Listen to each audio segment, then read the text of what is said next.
Boa noite, sejam todos bem-vindos.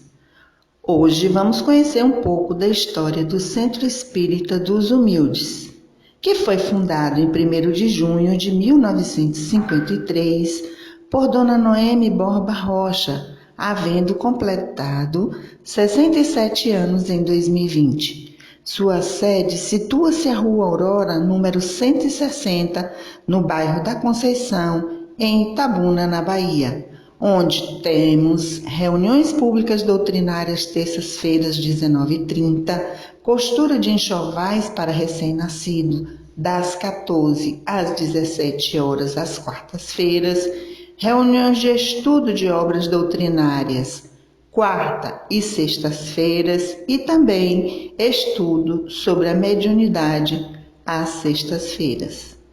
A evangelização infanto-juvenil ocorre na sede da instituição aos sábados à tarde, a partir das 14h30. O Centro Espírita dos Humildes, desde 1981, tem um posto avançado de assistência e promoção social no bairro do Fonseca, onde se distribui sopa, mingau e lanches para as crianças do bairro, com serviço de corte de cabelo, unhas e evangelização infantil. Em 1986, foi construída a Escola Espírita Emanuel, funcionando como escola de ensino fundamental e sede dos serviços de assistência e promoção social do centro. Às sextas-feiras é realizado o Evangelho no Salão Doutrinário Maria Dolores, com famílias do bairro e distribuição de farnéis. Aos domingos, às 19 horas, são realizadas reuniões doutrinárias para os adultos. Aos sábados à tarde, 15 horas, as salas de aula são utilizadas para evangelização infanto-juvenil. Após a aula, é servido um farto e delicioso lanche aos alunos. São 7 turmas, abrangendo as idades dos 6 até a juventude. Atualmente, 70 a 80 crianças são aí evangelizadas aos sábados. Em abril de 1995, um grupo de trabalhadores abnegados passou a preparar a sopa fraterna em homenagem a uma grande trabalhadora do Centro dos Humildes, já desencarnada, Maria Martins.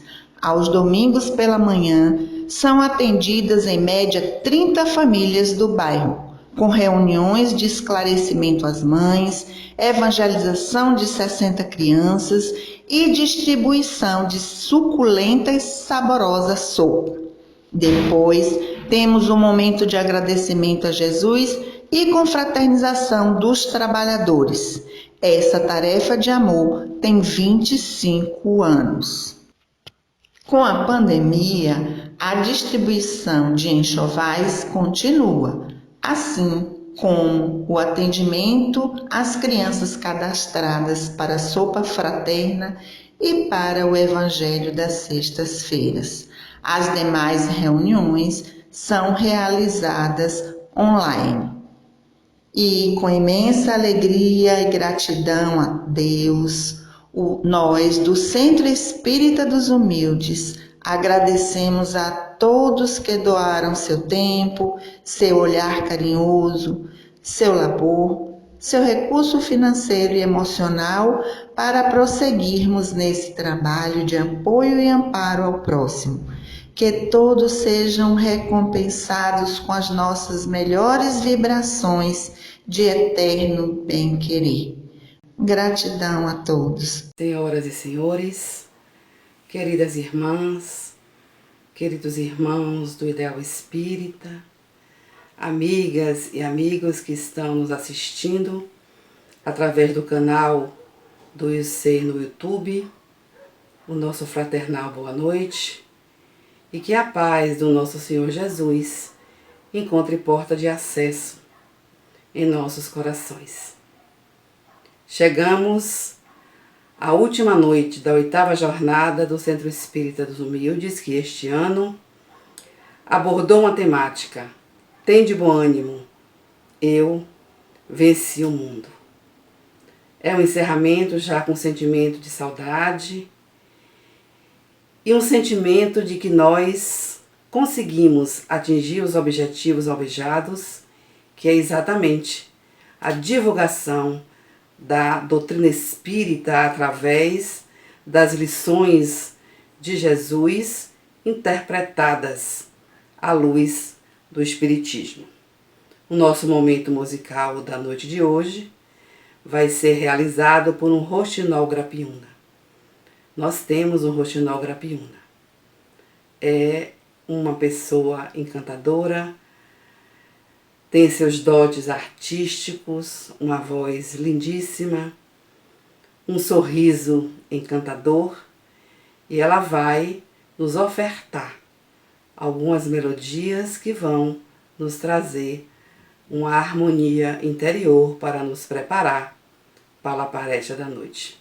Vamos ouvir a nossa querida Nielma. Boa noite. Eu gostaria de iniciar agradecendo ao pessoal dos Humildes pelo carinho que vocês sempre tiveram comigo, e saibam que a recíproca é verdadeira. Vocês estão no meu pensamento, no meu coração, e foi onde praticamente eu comecei a doutrina espírita, e tenho vocês, cada um de vocês, com muito carinho, e levo comigo para sempre, tá? Até fico emocionada. Eu vou cantar essa música, que eu acho que tem tudo a ver também com o centro.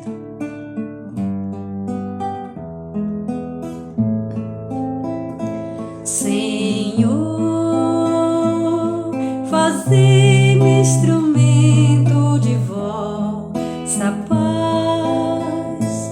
Onde houver ódio, que eu leve o amor. Onde houver ofensas, que eu leve o perdão. Onde houver discórdias, que eu leve a união. Onde houver dúvidas, que eu leve a fé.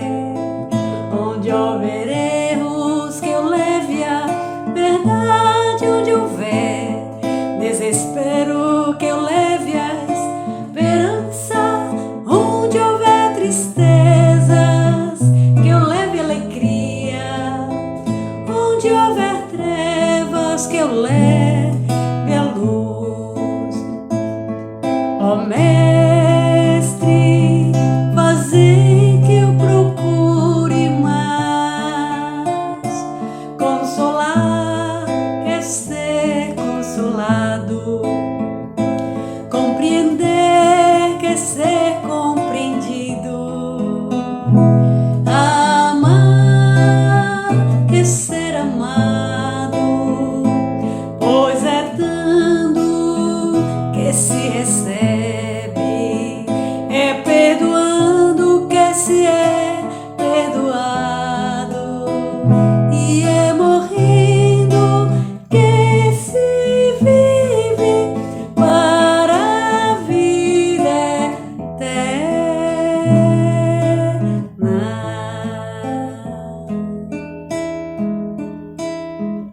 Essa música também só me lembra vocês. O sonho que eu tive essa noite foi um exemplo de amor.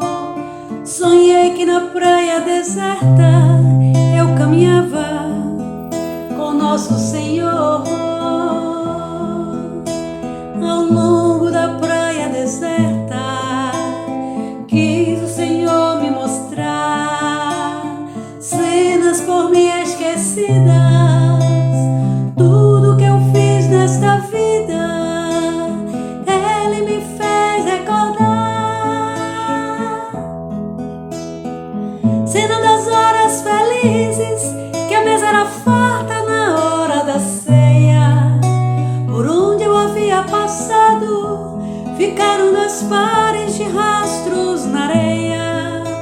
Então o Senhor me falou, em teus belos momentos passados, para guiar os seus passos, eu caminhava ao seu lado. Porém, minha falta de fé tinha que aparecer passavam as cenas das horas mais tristes de todo o meu ser. Então ao Senhor reclamei, somente meu rastro ficou. Quando eu mais precisava, quando eu sofria e chorava, o Senhor me abandonou. Naquele instante sagrado, Ele abraçou-me dizendo assim: usei a coroa de espinhos, morri numa cruz e duvidas de mim. Filha, esses rastros são meus, ouça que eu vou lhe dizer. Nas suas horas de angústias, eu carregava você. Filha, esses rastros são meus, ouça que eu vou lhe dizer. Nas suas horas de angústias, eu carregava você. Agradecemos a nossa Nielma pela sua apresentação, mais uma vez participando de um evento espírita, trazendo sua boa energia, e que você possa, Nielma, continuar trilhando a sua jornada aqui na Terra, recebendo de Jesus as bênçãos de saúde, de esperança e de muita paz. Vamos agora orar, elevar os nossos pensamentos ao Cristo, para podermos dar início à palestra da noite. Senhor Jesus, guia e modelo da humanidade. Nós precisamos tanto, Senhor, de força espiritual para lidar com as situações difíceis sem cairmos no desânimo. Mas o que nos reconforta é que nós sabemos que temos a Ti como nosso porto de segurança. Por isso, abençoa-nos, a cada um de nós, que reservamos esses instantes para alimentar o nosso espírito. E abençoa muito especialmente aquele que nesta noite tem a responsabilidade de interpretar as lições do Teu Evangelho. Que seus guias espirituais utilizem-se dos canais da inspiração para que ele cumpra essa tarefa bendita de divulgar os Teus ensinos sob a ótica espírita. Em Teu nome, Senhor Jesus, em nome de Deus, com o beneplácito dos espíritos superiores, iniciamos a nossa última noite da 8ª jornada do Centro Espírita dos Humildes. Que assim seja. O nosso tema da noite será apresentado pelo companheiro Alisson Guedes. Alisson é palestrante bastante requisitado pelo movimento espírita para ministrar palestras e seminários em vários estados brasileiros. Essa tarefa ele vem fazendo com muita dedicação, difundindo o pensamento espírita sempre que ele é convidado. Ele pertence ao quadro de trabalhadores do Grupo Espírita Francisco de Assis, localizado em Jaboatão do Guararapes, em Pernambuco. Encerrando a nossa 8ª jornada, vamos ouvir Alisson Guedes.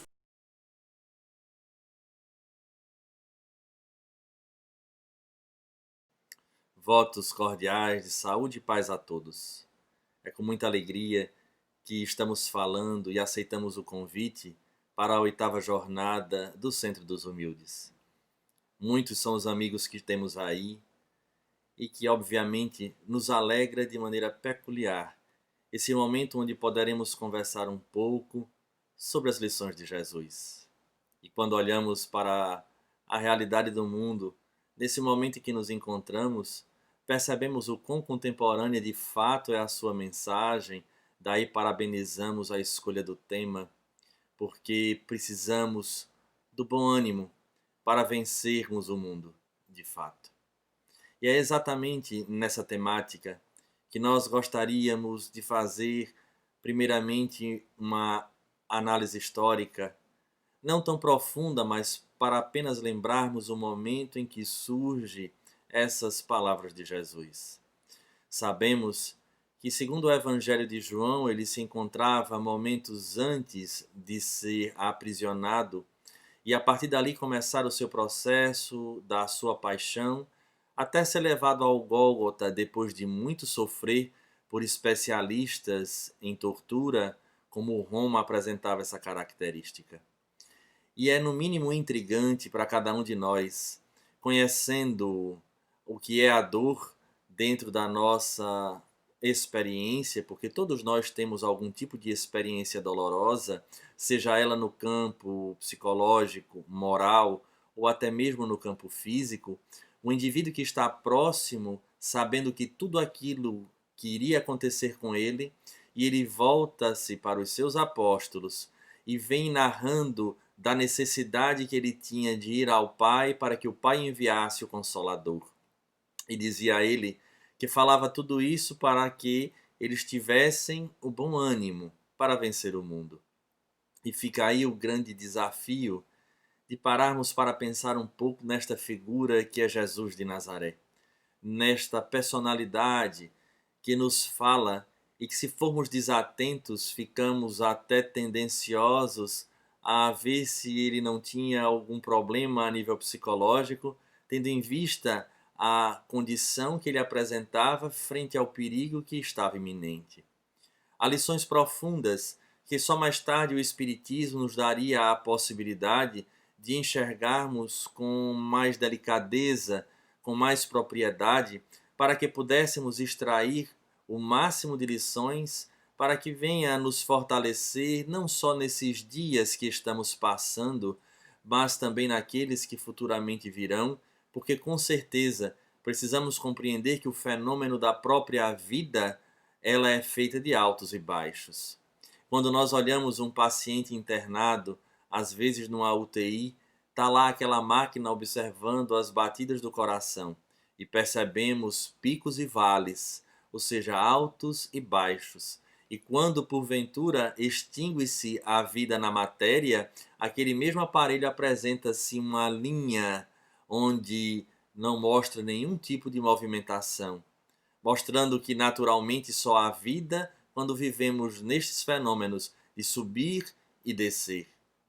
Indiscutivelmente, vamos perceber aí também a questão do que o próprio Jesus nos traria em perspectiva da visão de Deus, porque até então, quando essas situações aconteciam antes da vinda de Jesus, a perspectiva estava sempre voltada para a figura do Deus tendencioso, ou aquele que punia e castigava, onde nós nos encontrávamos totalmente destituídos de responsabilidade sobre estes fenômenos e, obviamente, sofrendo consequência de uma maneira mais diretiva e não tendo a capacidade de compreender a razão dessas dores, nos achávamos vítimas da divindade, o que fortalecia muitas vezes o desânimo, tendo em vista que se este castigo, se esta aparente punição vinha do mais alto, ora, um ser humano, o indivíduo humano, não tem forças para suplantar,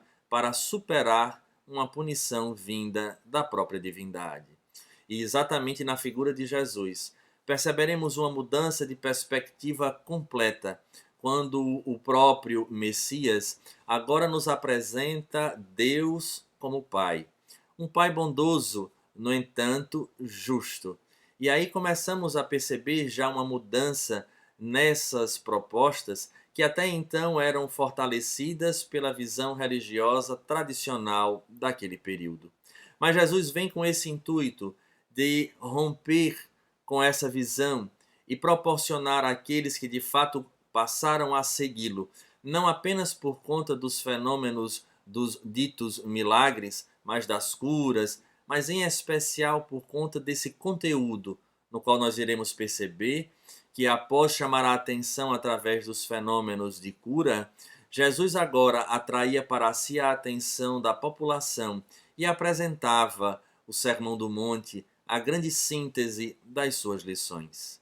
Iremos observar desde lá que ele chamava a atenção para a realidade do indivíduo, de que ele deveria lançar a sua vista para o futuro, em especial para a vivência da lei de amor, onde se encontra ali contido toda a lei e os profetas. E aquelas pessoas que passavam por problemas diversos encontravam na palavra de Jesus o elemento pelo qual faziam com que elas modificassem a perspectiva e olhassem para este horizonte futuro de uma forma bastante diferente. Não eram apenas, ou não eram agora aqueles apenas esquecidos e pisoteados pelo contexto social, mas começavam a compreender uma realidade distinta. Obviamente que essa compreensão do próprio Evangelho, ela vem sofrer algumas alterações ao longo do tempo, tendo em vista um retorno, de certa forma, à visão do Deus mosaico.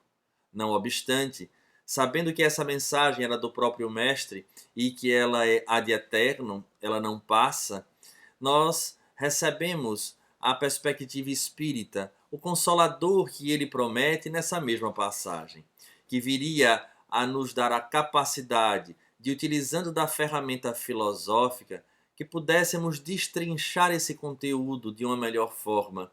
É engraçado porque nós não conseguimos modificar a característica da dor, ou seja, ela nos acompanha ao longo da história, as calamidades, os holocaustos, as grandes dificuldades, as epidemias e tantas outras questões também individuais acompanham o ser humano independente da cultura ou da sociedade em que ele esteja inserido.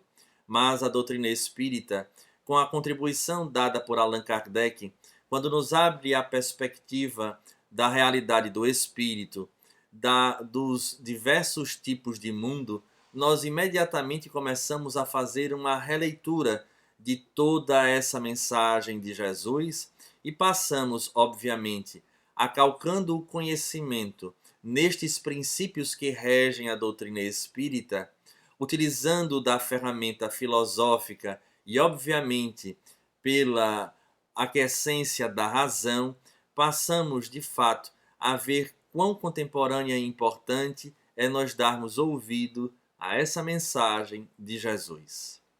Não é fácil, indiscutivelmente, mas nós precisamos entender que nada no Evangelho é fácil, porque, na verdade, ele nos empurra, nos impulsiona constantemente a sairmos da nossa zona de conforto, porque a partir de Jesus, e obviamente muito mais fortalecido na perspectiva espírita, nós deixamos de ser vítimas da vida e passamos a ser agentes modificadores da nossa realidade, o que nem sempre conseguimos a contento. E é exatamente nessa condição de não conseguirmos nos adaptar da melhor forma às situações que se apresentam, que surge a perspectiva do sofrimento. Daí, precisamos lembrar da realidade que Allan Kardec nos traz de maneira peculiar, de que nós somos espíritos. É uma informação tão simples, podemos dizer até boba, se nos permitem usar a palavra, mas nós espíritas, que falamos tanto da realidade do espírito, pouco refletimos sobre esse contexto, porque na medida em que nos conscientizamos verdadeiramente da nossa essência, compreenderemos imediatamente que já não somos daqui, mas de lá. Nós somos espíritos, ora da pátria espiritual, e viemos à Terra, ou retornamos a ela, para algum objetivo específico, que é o nosso processo evolutivo. A necessidade do aprendizado. Essa perspectiva, então, faz com que tenhamos a responsabilidade de buscarmos atingir o equilíbrio, de estarmos na Terra sem sermos dela, para que venhamos a atingir a meta da paz interior e de fugirmos, entre aspas, de alguma forma, do sofrimento, das aflições, das provações. No entanto, quando atingimos a meta de compreendermos essa nossa realidade, precisamos também estar conscientes de que nós já tivemos inúmeras existências, das quais muitas vezes vinculados às religiões tradicionais, que lamentavelmente não conseguiram passar adiante a essência do conteúdo de Jesus. Indiscutivelmente, não podemos lançar a culpa 100% para as religiões, porque a própria doutrina espírita nos esclarece que a lei divina encontra-se na consciência. Então, se nós tivéssemos acessado a nossa consciência, se tivéssemos em todos os momentos da nossa história como espírito imortal, elevado o nosso pensamento e nos vinculado a esta lei divina, nós provavelmente iríamos nos poupar de inúmeras dificuldades. Assim, quando Allan Kardec nos coloca a realidade do espírito, nos apresenta logo em sequência a justiça da reencarnação, a necessidade de retornar ao palco terrestre para repararmos alguns equívocos, mas acima de tudo provarmos das mesmas condições que nos fizeram cair ontem, e que o sofrimento passe a ser a consequência das nossas escolhas, bem como o fortalecimento dos nossos novos ideais frente a essa realidade, o que, obviamente, nos traz sofrimentos dos mais diversos matizes e muitas vezes aquele silencioso que nos fala advindo do inconsciente e que não conseguimos identificar em nossa vida a causa real desse problema, sofrendo apenas as consequências. Mas esta perspectiva de espírito imortal que somos já nos abre a consciência para entendermos que há algo diferente, há algo que foi plantado e agora precisa ser colhido, porque a vida é um eterno plantar e um eterno colher. Então, já nos cabe agora uma atitude de atenção para, no momento em que o sofrimento nos chegue, possamos refletir sobre essa realidade. E, obviamente, sabendo-se de alguma forma responsável por esse contexto, tenhamos agora a coragem de recontar, de refazer a história, porque vivemos numa zona de intersecção, sofremos a consequência do ontem e plantamos ou desenhamos o rascunho do amanhã. Assim, essa realidade nos coloca os sofrimentos sobre dois ângulos, sobre duas possibilidades, onde todos nós espíritas também conhecemos quase que de cor, que é a realidade das provações e das expiações. Mas é preciso nos vincularmos a elas, a estes conceitos, de uma maneira mais calma, se é que podemos assim dizer. Nós devemos estar prestando atenção nesse conceito do espírito vinculado à sua prova e o espírito vinculado à sua expiação. Qual deve ser o nosso papel nessa perspectiva? E a doutrina espírita, de forma muito clara, nos solicita, nos convida a passar por essas situações, por essas questões, por estes desafios, sempre resignados, abnegados. Vale salientar que isso não significa dizer daquele comportamento conformista, de que simplesmente é isso e não devemos buscar a nossa melhora. Em absoluto, porque o próprio Evangelho nos pergunta de quando será o término da prova. Nós não sabemos, pode ser daqui a pouco, então esse esforço para nós modificarmos este panorama é válido. Mas, acima de tudo, quando chegamos realmente ao entendimento de que somos espíritos, nós iremos resgatar outras situações do Evangelho que, olhado, que visto por esse ângulo do ser imortal que somos, começam a nos falar de forma muito mais profunda para a atitude que devemos ter nesses momentos, que irá desaguar na frase que contempla a nossa conversa de hoje.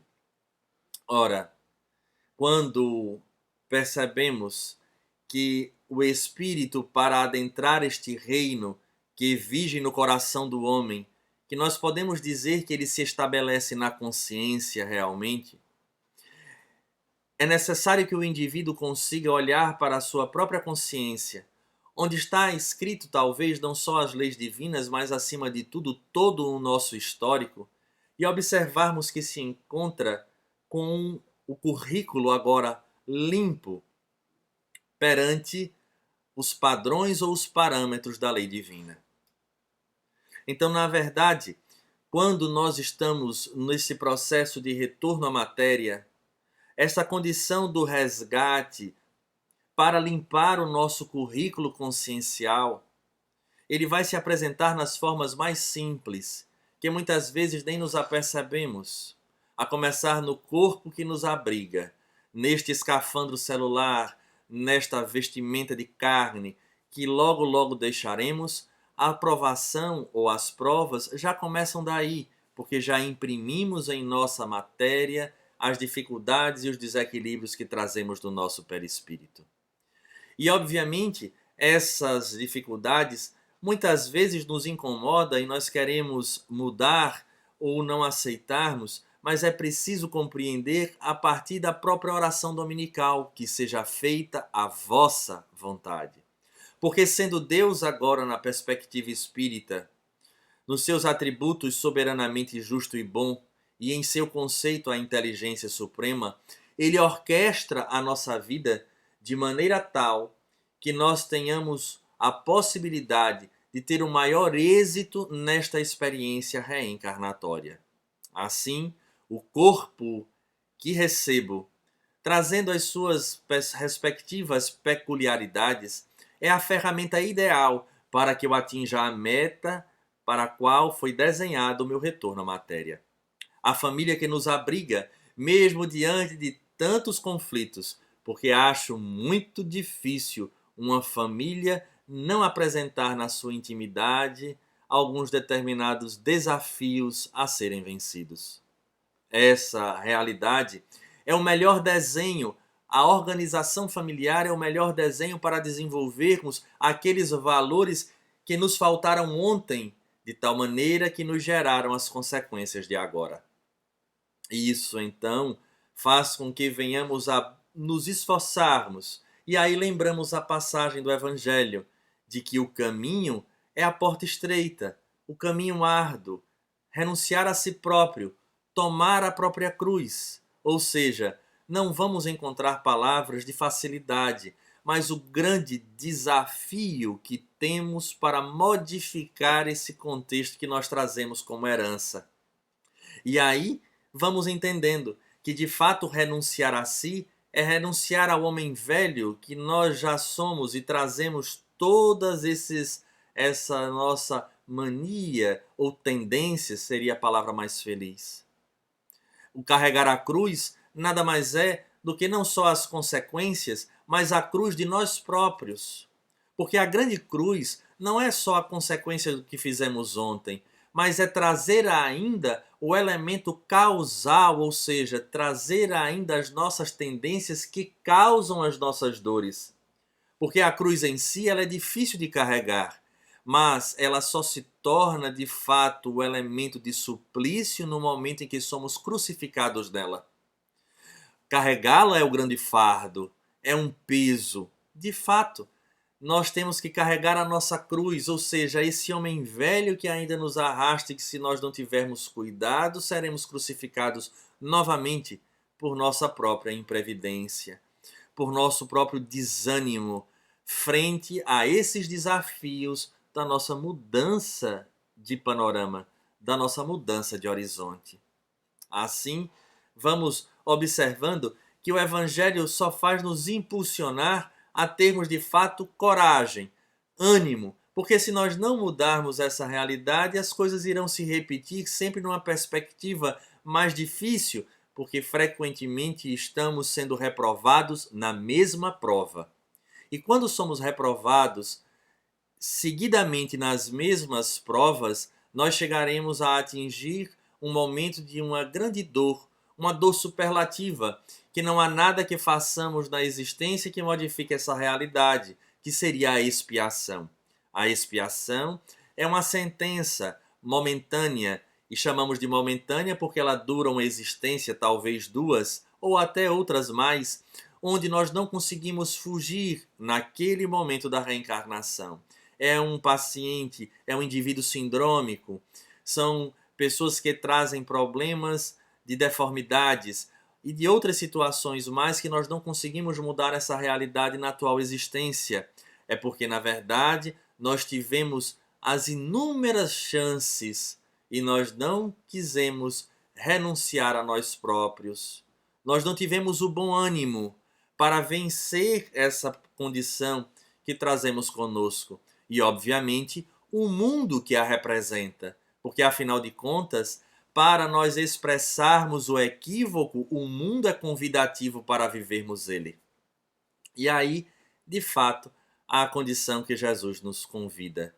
Então, toda essa condição de voltar no corpo, na família, no trabalho que nós exercemos, nas inter-relações humanas tão repletas de situações complexas, vamos perceber aí, ao invés do problema, mas a medicação. E ora, como assim, Alisson, a medicação? Porque no momento em que Allan Kardec nos apresenta o espírito e a reencarnação, ele está nos falando da lei de causa e efeito, ação e reação. No momento em que nos encontramos no nosso currículo marcas negativas, nós próprios solicitamos a oportunidade de retornar para o reparo, para modificarmos aquilo que fizemos e para, de fato, provarmos que nós temos um ideal distinto daquele que ontem nós tínhamos. Daí, a dor, ele ganha uma perspectiva diferente. Ele modifica o ângulo, porque deixa de ser a figura do Deus punitivo, de uma lei que castiga, onde nós não tínhamos a possibilidade do êxito, porque o castigo vinha de cima para baixo, e imediatamente percebemos que foi algo, de certa forma, combinado com os nossos mentores, como nos fala a própria literatura espírita. Isso é sinal de que, diante de todas as provas que nos chegam, nós temos uma possibilidade real de êxito frente a cada uma delas.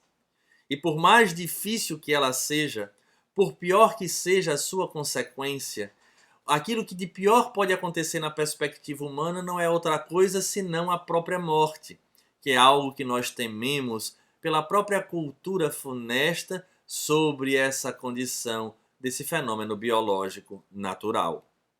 Assim, nesse contexto espírita, quando nós sabemos que a realidade que vige é a realidade do ser imortal, mesmo esta sendo o ápice de todas as provas, talvez o término, porque isso é a única certeza que trazemos na nossa existência, ainda assim, quando estamos com a nossa consciência em paz, por termos agido, por termos optado pela vivência do bem, lembrando que o Livro dos Espíritos nos diz que o bem é nós vivermos conforme a lei divina, a lei natural, nós iremos nos deparar com a vida após o fenômeno da morte. Então, por pior que seja essa provação, por pior que sejam os desafios, por pior que sejam os problemas, ainda assim, vencendo, chegaremos ao lado de lá da melhor forma. Em especial, quando conseguimos absorver as lições necessárias e passamos confiantes de que Deus encontra-se no comando, na articulação, através da expressão das suas leis, porque aquilo que nos ocorre de maneira infeliz nada mais é do que a consequência de um ontem, ou talvez de um ontem mais próximo, de uma reencarnação passada, ou que o Evangelho segundo o Espiritismo nos coloca como as causas atuais das nossas aflições. Devemos também aproveitar este momento desse sofrimento e fazermos uma leitura do agora, porque não adianta nós lançarmos o olhar para o passado, para reencarnações pretéritas e simplesmente tirarmos a nossa responsabilidade do que estamos fazendo agora, porque muitas vezes estas dores, estes sofrimentos, estes conflitos são frutos desse homem velho que teima em não modificar. Então, nesta perspectiva, nós observamos essa responsabilidade. E aí, vamos enxergar a passagem que Jesus nos fala de uma maneira muito especial, porque isso é uma temática repetida em nosso evangelho, no evangelho que nós estudamos. Vejamos se não. Jesus diz: não se vos turbe o vosso coração. É outra forma de dizer para nós termos bom ânimo. E aí nessa grande passagem, diz ele: tenho-vos dito essas coisas para que tenhais paz em mim. Ou seja, não era paz só na figura, na personalidade, mas em especial na conduta exemplificada pelo próprio Jesus, que Allan Kardec, ao entrevistar uma diversidade de espíritos, nos vem falar sobre a realidade das duas leis. As leis naturais, que se subdividem em duas: as leis físicas, que são essas que nós estudamos no mundo da química, no mundo da física, na gravitação, das leis da fisiologia, e existe um outro grupo de leis, que são as leis morais, porque utilizando-se da ferramenta filosófica, Allan Kardec, por sua vez, descobre que os espíritos começam a mostrar a sua realidade, ora felizes, ora infelizes, ora trazendo sofrimentos agudos, e ele começa a perceber que estes espíritos sofreram porque viveram de uma maneira tal que destoava daquela no qual Jesus nos trazia as leis divinas, essas leis morais. Então, Allan Kardec, por sua vez, nos apresenta a terceira parte do Livro dos Espíritos, as leis morais, em que lá apresenta-se uma bússola para que nós venhamos a acertar de uma vez por todas este caminho que temos tentado ajustar ao nosso gosto e ao bel prazer ao longo de toda a história, e que muitas vezes hoje nós repetimos isso. Buscamos fazer um ajuste da lei para que não venhamos a sair da nossa zona de conforto. Deturpamos conceitos, deturpamos o entendimento para que venhamos a não forçar a nossa mudança íntima, porque queremos justificar tudo de todas as formas. E não é bem assim que funciona. Então ele diz: tenho-vos dito essas coisas para que tenhas paz em mim. Ou seja, é necessário segui-lo quando ele próprio dizia: eu sou o caminho da verdade e da vida. Ora, não adianta crer se não há mudança.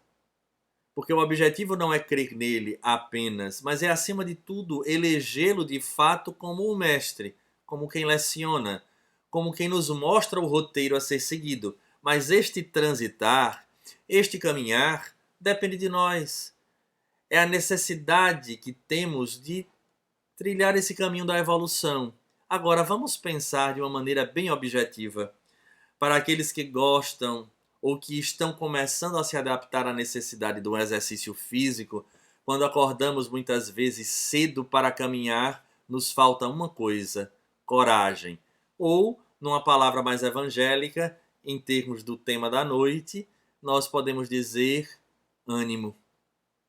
Nos falta ânimo às vezes para superar as nossas próprias limitações, rompermos com a barreira da preguiça e ganharmos a rua, ou seja lá o local do exercício físico, que vai nos beneficiar ao longo do tempo.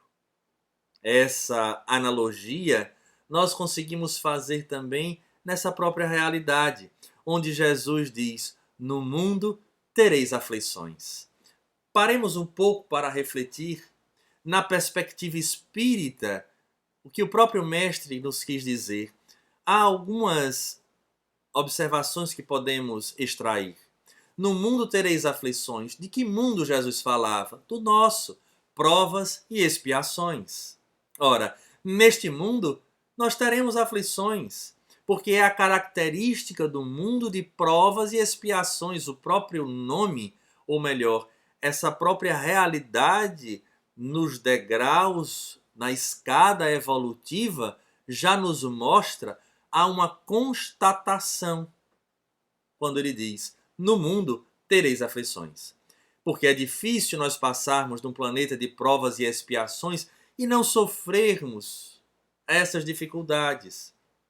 E que nos aparenta, pelo que vem ocorrendo no planeta, neste último período, quantas convulsões que são cantadas no próprio Evangelho, da necessidade de passarmos, de transitarmos entre um momento para o outro. Daí a famosa transição, essa passagem, esse durante. E eu gosto muito de brincar, né? O durante é aquilo que vem antes do depois e depois do antes. É o durante. É de fato o que nós estamos passando. É o durante. E este durante, obviamente, ele fará com que nós venhamos a perceber mudanças estruturais na própria geografia do planeta e, obviamente, num contexto que nos atinge também. Porque é nesse momento em que essa coletividade é atingida que nós estaremos, ou melhor, que a divindade estará fazendo essa transição das personalidades que agora estarão encarnadas. Por isso escutamos espíritos falando de que está sendo a última oportunidade para muitos espíritos encarnados, que deveriam optar pelo respeito à lei divina, que deveriam optar pela vivência do amor no seu sentido mais verticalizado, e não apenas para satisfazer os nossos desejos, onde nós nos escondemos atrás da palavra amor para justificar os nossos desmandos, como se nós de fato conseguíssemos fugir à lei divina. Então Jesus dá uma constatação: no mundo tereis aflições. Sim, nessa perspectiva, onde há um conjunto de espíritos que já passaram na Terra inúmeras vezes e que buscaram caminhar com os próprios pés, mas apresentando como bússola o próprio desejo e não as lições que se encontram em nossa consciência, nós temos uma gama de indivíduos agora que estão arcando com essas consequências, com essas atitudes de ontem, e em especial aqueles que nós deparamos e ainda trazemos muitas vezes as nossas dificuldades, por isso tantas relações conflituosas. Porque como é difícil submeter o homem velho, optar pelo perdão, pela tolerância, pela paciência, pela calma, é um desafio. Por isso teremos tantas aflições, porque serão as aflições em lidar com este outro, com todas essas características, bem como nós vivermos com a nossa própria característica e com as nossas próprias tendências. Ora, quando olhamos para o mundo e percebemos a quantidade de indivíduos que passam pela depressão, pela ansiedade que marca a vida das pessoas, onde elas não conseguem sequer viver o hoje, os nossos receios dos mais diversos, as síndromes do pânico e tantas outras situações que nos surgem, a nossa fragilidade emocional, a nossa fragilidade física, fisiológica, às vezes se torna tão patente, e quando nós perdemos o contato com a nossa essência, nós de fato nos desestruturamos intimamente. Então é a segunda perspectiva, não é só o planeta de provas e expiações, mas também os indivíduos que a compõem, porque o mundo é aquilo o que dele nós fizermos. Como a coletividade apresenta-se ainda repleta de equívocos do passado, agora surge a necessidade do resgate coletivo. Daí Jesus constata para os apóstolos: no mundo tereis aflições. Indiscutivelmente, há uma terceira perspectiva, em que os apóstolos, lembrando, ou melhor, relembrando o momento em que havia essa conversa, ou seja, momentos antes em que Jesus seria preso e da sua paixão, Jesus alerta os seus discípulos: no mundo tereis aflições. Profetizava ele, porque todo aquele que elege Jesus e as suas lições como um roteiro terá aflições. É impossível que ele não tenha num planeta de provas e expiações. Se não vejamos, nós buscamos na perspectiva espírita, seguindo a Jesus à luz da razão, nós enfrentamos um mundo muitas vezes cruel, onde nos convida a determinados vícios, onde nos convida à fuga à lei, e de tantas outras situações diversas que nós podemos observar que, de fato, que se ontem éramos levados aos leões, em nome do Cristo, hoje é muito mais difícil os leões, porque lá iriam se deparar com a morte. Nós nos deparamos com a proposta de vida convidativa completamente distinta daquela que nós devemos eleger. Então se torna muito mais complexo. Em especial, quando trazemos essas marcas antigas, quando trazemos as nossas cicatrizes, as nossas tendências, querendo reviver um passado de equívocos, porque a sociedade, ela maqueia de uma forma que se torna palatável a todo mundo. E, obviamente, como todo mundo faz, nós nos achamos no direito de também fazer. Então, quando o indivíduo elege a Jesus, ele vai passar por problemas dos mais diversos, a começar pela própria solidão, porque ele se torna um pouco diferente daquele grupo que antes ele fazia parte. Ele passa a pensar sobre ângulos diferentes, porque ele agora não pensa só em si. Não que nós agora, de uma hora para outra, já atinjamos ao patamar de anjos, não, mas nós já somos incomodados com a ideia do egoísmo. Nós já somos incomodados com essa ideia do eu primeiro. Nós começamos a abrir a perspectiva para olhar para o outro. Então teremos aflições. Porque somos convidados a sermos egoístas de fato. Somos convidados a tirar vantagem das coisas. Somos convidados a viver e estar no mundo e ser dele. E aí, de fato, Jesus diz aos apóstolos, no mundo tereis aflições. Porque não era só essa perspectiva, mas também de ser perseguido. Obviamente, a perseguição naquele período caracterizava-se de uma maneira, mas hoje também somos, e desafiados cotidianamente, porque quando ainda neste processo de aprendizado, porque todos nós somos aprendizes, ele próprio nos diz, aprendei comigo, que sou manso e humilde, ou seja, nós somos aprendizes, e como aprendizes iremos tropeçar inúmeras vezes. E neste processo de tropeçar inúmeras vezes, não faltará indivíduos que baterão nos nossos ombros. Não faltará indivíduos que dirão, olha, logo você que é espírita, fazendo isso ou agindo desta forma. Então somos perseguidos nessa perspectiva e seremos perseguidos na outra perspectiva de dizer, vamos ver se de fato ele é um bom cristão. Até porque essa condição da perseguição dá-se-á em duas realidades, onde nós espíritas conhecemos.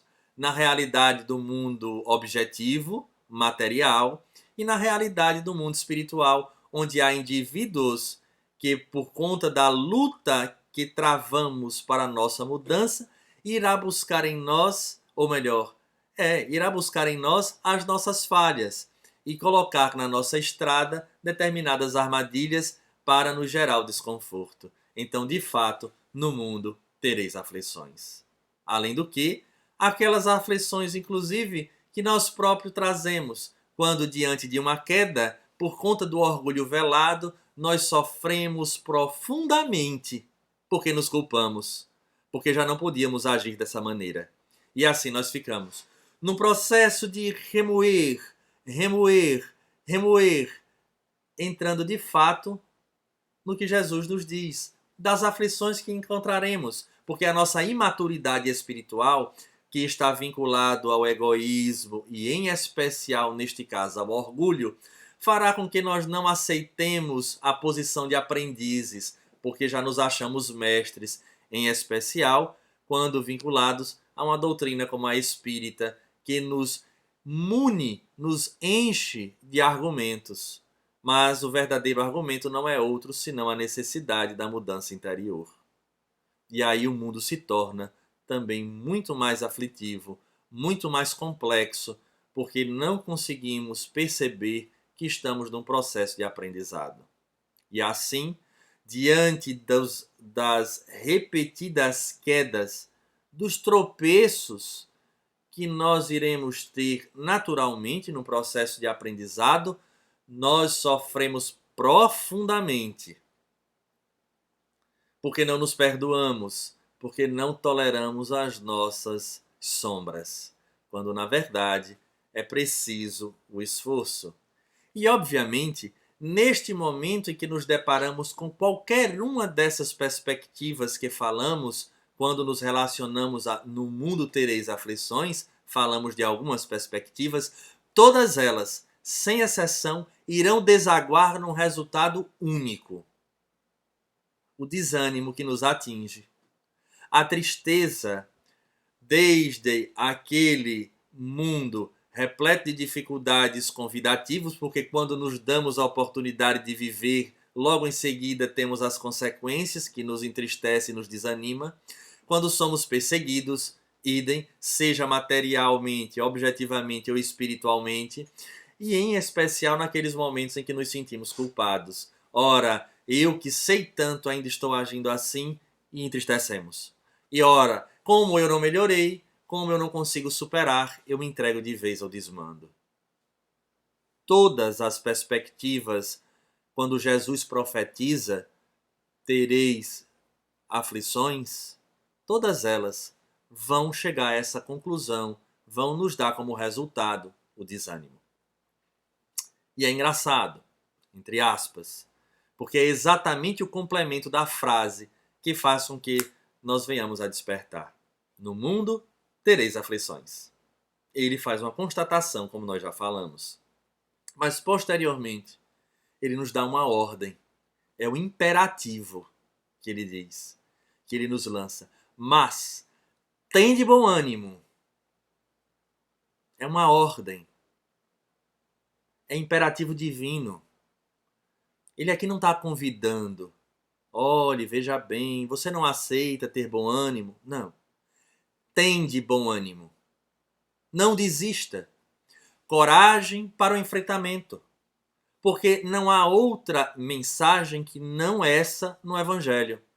O Evangelho é mensagem de renovação. Todo ele, do início ao fim. Como veremos daqui a alguns minutos.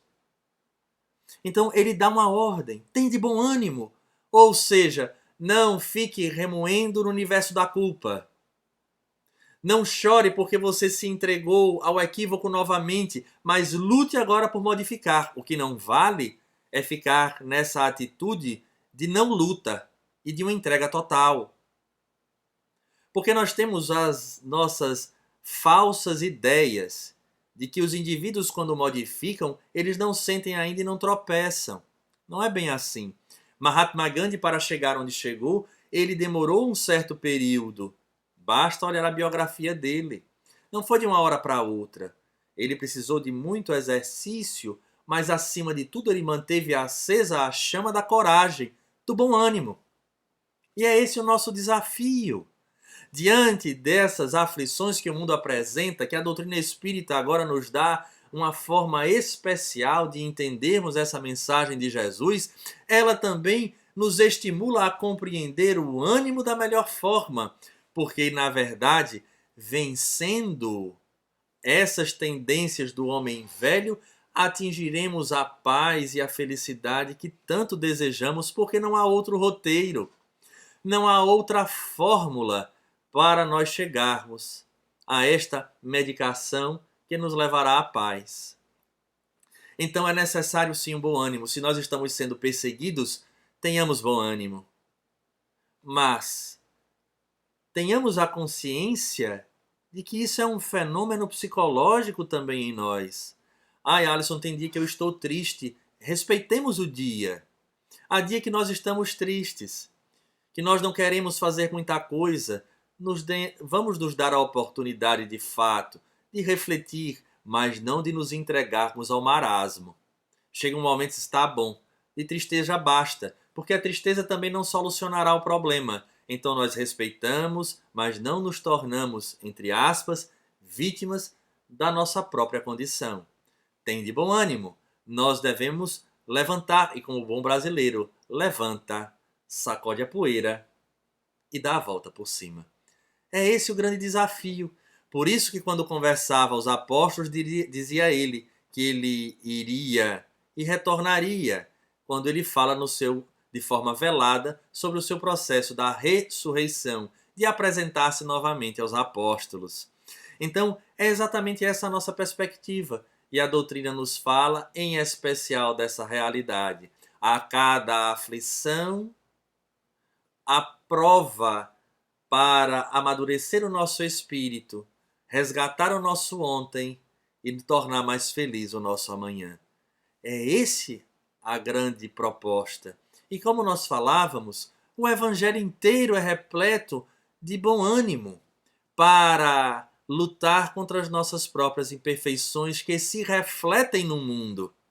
Não é o mundo que é cruel, mas, de fato, é a nossa condição íntima que sintoniza com o que o mundo apresenta. Quando nós mudarmos essa realidade interior, nós começaremos a perceber que, apesar das inúmeras aflições, conseguiremos manter o nosso equilíbrio. Vejamos Simão Pedro. Nega a Jesus sendo ele avisado. Quanto não deve ter sofrido Simão? Quantos de nós teria a conduta dele? De chorar, de se arrepender e de dar a volta por cima, de ter mantido bom ânimo.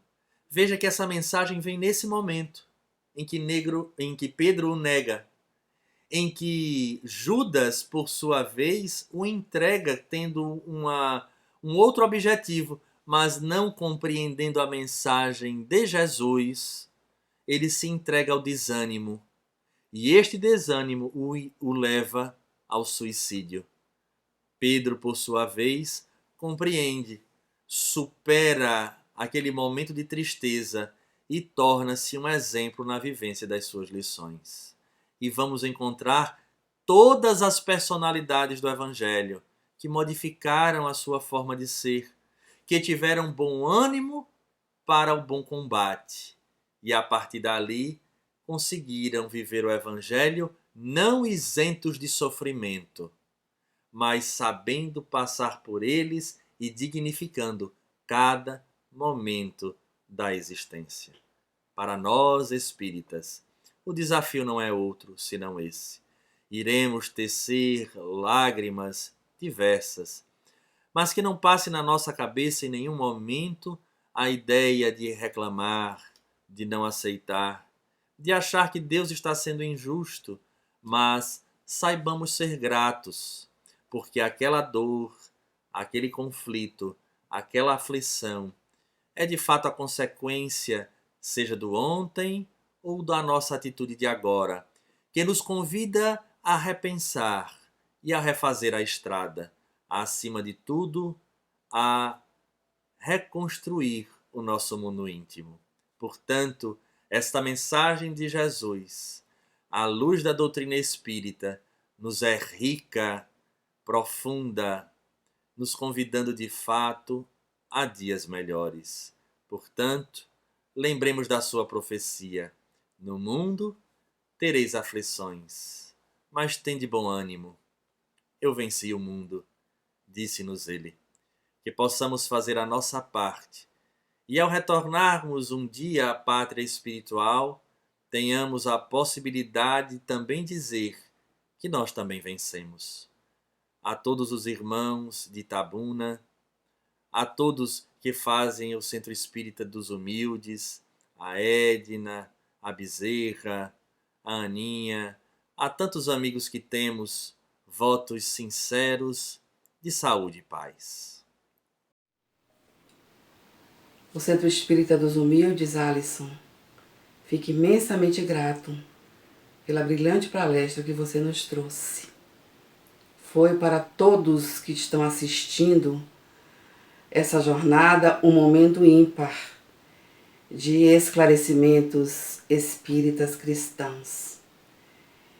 Que o Mestre Jesus continue abençoando a sua caminhada aqui na Terra para você continuar executando essa atividade tão importante que é a divulgação do Espiritismo. Agora nós vamos retornar com a nossa Nielma para um momento musical. Agora, eu gostaria de encerrar com 2 músicas. Uma que fala a simbologia da nossa amizade, do carinho que eu sinto por vocês. Amigos para sempre. Vamos lá. Eu não tenho nada pra dizer. Você parece no momento até saber quanto eu estou contente. Vem, veja através dos olhos meus a emoção que sinto em estar aqui. Sei que teu coração é amando. Amigos para sempre é o que nós iremos ser, na primavera ou em qualquer das estações, nas horas tristes, nos momentos de prazer. Amigos para sempre. Amigos para sempre é o que nós iremos ser, na primavera ou em qualquer das estações, nas horas tristes, nos momentos de prazer. Amigos para sempre.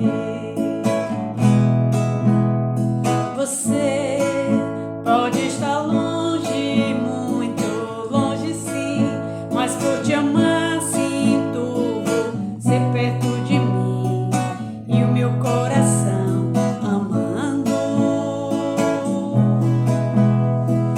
Não nos perderemos, não te esquecerei. Você é minha vida, tudo que sonhei e quis para mim um dia.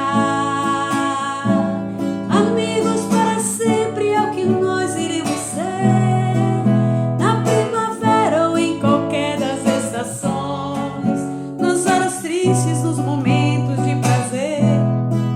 Amigos para sempre. Amigos para sempre é o que nós iremos ser, na primavera ou em qualquer das estações, nas horas tristes, nos momentos de prazer. Amigos para sempre. Amigos para sempre. E agora esse hino, que eu acho que deveria ser o hino dos humildes.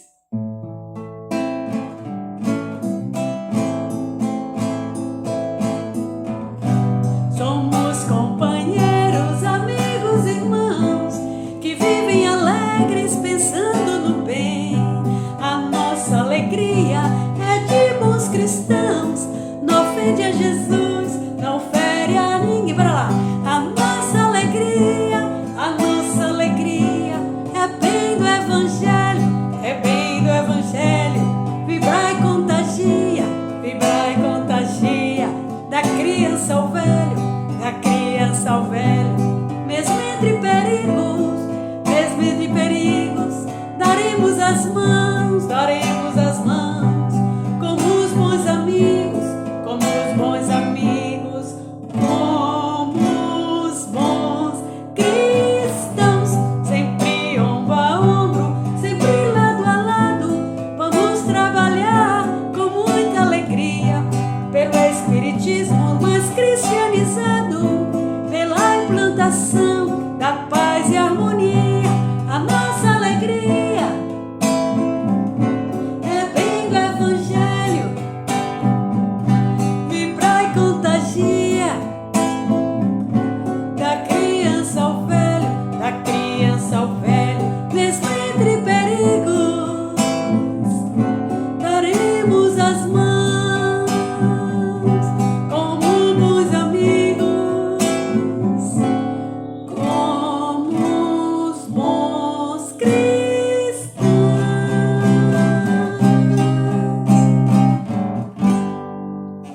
Obrigada mais uma vez pela oportunidade. Beijo. Os nossos corações estão agradecidos a você, Nielma, mais uma vez. Sem sombra de dúvidas, a sua voz, as suas melodias harmonizam as nossas almas. Muito obrigada e continue sempre sendo essa pessoa maravilhosa que você é. Nós agora vamos ampliar os nossos agradecimentos, já que chegamos ao final dessa 8ª jornada. Inicialmente, queremos agradecer a Deus por nos dar essa oportunidade de, mesmo no momento crítico, um ano atípico, podermos levar até as pessoas a doutrina espírita através dessa modalidade online. Foi com a permissão dele que nós conseguimos realizar. Agradecemos de coração ao Instituto de Cultura Espírita, na pessoa da sua presidente, Aida Vita, da sua equipe técnica, muito competente, é um apoio imprescindível para a realização dessa atividade. Agradecemos também ao Conselho Federativo Regional 11, sempre presente, apoiando as instituições espíritas, é um apoio também imprescindível. Agradecemos aos nossos palestrantes, esse trabalho impecável de nos trazer a mensagem do Espiritismo. Um agradecimento muito carinhoso aos trabalhadores do Centro Espírita dos Humildes, por todos aqueles que vibraram em favor do nosso evento, divulgaram nas redes sociais o nosso muito obrigada. O Cristo não pediu às pessoas que escalassem o Everest. O Cristo não pediu às pessoas que fizessem grandes e impossíveis sacrifícios. Ele apenas nos pediu que nos amássemos uns aos outros. Essa é a mensagem que o Centro Espírita dos Humildes nos deixa. O amor que Jesus nos ensinou e vivenciou. Agora vamos encerrar com a nossa prece, vamos unir os nossos pensamentos. É um momento de espiritualidade muito importante. Nós estamos permitindo que essas vibrações penetrem nos nossos lares através dessas transmissões pela internet. Então vamos elevar o nosso pensamento ao alto. A vida é um hino de louvor a Deus, um poema de beleza, um convite perene à gratidão. Deus, muito obrigada por tudo. Muito obrigada pelo bem que nos aconteceu. Muito obrigada pelo mal que não nos atingiu. Mas também, muito obrigada pelo mal que nos afetou. É resultado das nossas próprias ações equivocadas. Esse sentimento de gratidão, Pai Celestial, carregamos conosco diariamente. Temos a convicção que o Senhor da vida está no comando de todas as situações e que tudo que ocorre no mundo está sendo com a sua permissão. É com esse sentimento de gratidão que registramos o encerramento da nossa 8ª jornada, rogando que o Senhor abençoe o nosso planeta, abençoe o nosso país, abençoe a humanidade. Que assim seja. O Centro Espírita dos Humildes se despede com um abraço tamanho GG e já agendando um compromisso para que 2021 possamos estar juntos, mais juntinhos com certeza, para a realização da nossa 9ª jornada do Centro Espírita dos Humildes. Paz ao mundo.